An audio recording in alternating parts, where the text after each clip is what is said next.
Hello friends, welcome to smile talk paramedical channel. Friends ನೋಡಿ, ನೀವು ನಾವು ಲೈವಲ್ಲಿ ಇರಬೇಕಾದ್ರೆ ನೀವು ನಮಗೆ ಕಾಮೆಂಟನ್ನು ಹಾಕಿದ್ದೀರಿ ಭಾಳ ಸಲ ವಿದ್ಯಾರ್ಥಿಗಳು. ಅಲೈಡ್ ಹೆಲ್ತ್ ಸೈನ್ಸನ್ನು ನಾವು ಮಾಡಬೇಕಾಗಿದೆ. ಇವಾಗ ನಮ್ಗೆ ಏನು ಮಾಡಬೇಕು, ನಮಗೆ ಯಾವಾಗ ಅಪ್ಲಿಕೇಶನ್ ಬಿಡ್ತಾರೆ ಅಂತ ನೀವು ಕೇಳ್ತಾ ಇದ್ದೀರಿ. ನೋಡಿ, ಸ್ವಲ್ಪ ಸ್ಪಷ್ಟವಾಗಿ ಕೇಳಿಸ್ಕೊಳ್ರಿ. ಯಾರು ವಿದ್ಯಾರ್ಥಿಗಳು PUC ಸೈನ್ಸ್ ಮೇಲೆ ನೀವು ಅಲೈಡ್ ಹೆಲ್ತ್ ಸೈನ್ಸ್ ಒಳಗಡೆ ಇದು ಬರುತ್ತೆ, ಯಾವುದು MSc BSc MLT OT BSc lab, BSc dialysis, BSc imaging technology, BSc cardiac technology, transfusion technology, dialysis technology, ಇವೆಲ್ಲ ಕೋರ್ಸ್ಗಳು ಅಲೈಡ್ ಹೆಲ್ತ್ ಸೈನ್ಸಲ್ಲಿ ಬರ್ತವೆ.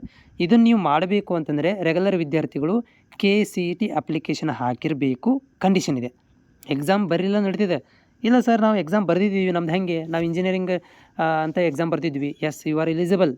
ನಿಮಗೆ ಮುಂದಿನ ದಿನಗಳಲ್ಲಿ ಯಾರು KCET ಅಪ್ಲಿಕೇಶನ್ ಹಾಕಿದ್ದೀರಾ ಅವರಿಗೆ, ನಿಮಗೆ ಅಪ್ಲಿಕೇಶನ್ ಹಾಕಿರುವಂಥ ಅಭ್ಯರ್ಥಿಗಳಿಗೆ ಅಲೈಡ್ ಹೆಲ್ತ್ ಸೈನ್ಸಿಗೆ ಎಲಿಜಿಬಿಲಿಟಿ ಕೊಟ್ಟಿದ್ದಾರೆ. ನಾವು ಇಂಜಿನಿಯರಿಂಗ್ ಅಪ್ಲಿಕೇಶನ್ ಹಾಕಿದ್ದೀವಿ, ನಾವು ಅಲೈಡ್ ಹೆಲ್ತ್ ಸೈನ್ಸ್ ಮಾಡ್ಬೋದು ಅಂದರೆ ಎಸ್ ಮಾಡಬಹುದು.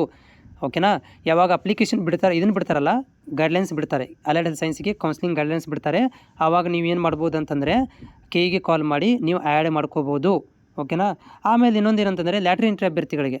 ಸೊ ಲ್ಯಾಟ್ರಿ ಎಂಟ್ರಿ ಅಭ್ಯರ್ಥಿಗಳಿಗೆ ಏನಂತಂದರೆ ಕಂಡೀಷನು, ನೀವು ಆಗಸ್ಟ್ ತನಕ ಕಾಯಬೇಕು. ಯಾಕಂತಂದರೆ ಆಗಸ್ಟ್ ತನಕ ಯಾಕೆ ಕಾಯಬೇಕಂತಂದರೆ ಈ BS ನರ್ಸಿಂಗು, ಇಂಜಿನಿಯರಿಂಗು ಇವೆಲ್ಲ ಪ್ರೊಸೀಜರ್ ಮುಗಿಬೇಕಂತಂದರೆ ಆಗಸ್ಟ್ ತನಕ ಟೈಮ್ ಆಗುತ್ತೆ.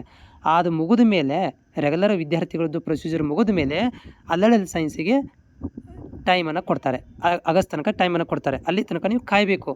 ಅದಕ್ಕಿಂತ ಮೊದಲು ಆದರೂ ಕೂಡ ಆಗೋದಿಲ್ಲ. ಪ್ರತಿ ವರ್ಷ ನಾವು ನೋಡಿದ್ದೀವಿ, ಆ ಥರ ಪ್ರೊಸೀಜರ್ ಆಗೋದಿಲ್ಲ. ಹಿಂದಿನ ವರ್ಷದ ಲೆಕ್ಕಾಚಾರ ನೋಡೋದಾದರೆ ಲ್ಯಾಟ್ರಿ ಎಂಟ್ರಿದು, ಸೊ ನೋಡಿ, ಲ್ಯಾಟ್ರಿ ಎಂಟ್ರಿದು ಡಿಸೆಂಬರ್ ತನಕ ಹೋಗಿದೆ. ಹಿಂದಿನ ವರ್ಷದ್ದು ಜನವರಿ ಡಿಸೆಂಬರಲ್ಲಿ ಕೂಡ ಮಾಡಿದ್ದಾರೆ. ಹಿಂಗಿರಬೇಕಾದ್ರೆ ನೀವು ಕಾಯಬೇಕಾಗತ್ತೆ. ಲ್ಯಾಟ್ರಿ ಎಂಟ್ರಿ ಅವರು ತುಂಬ ಕಾಯಬೇಕು.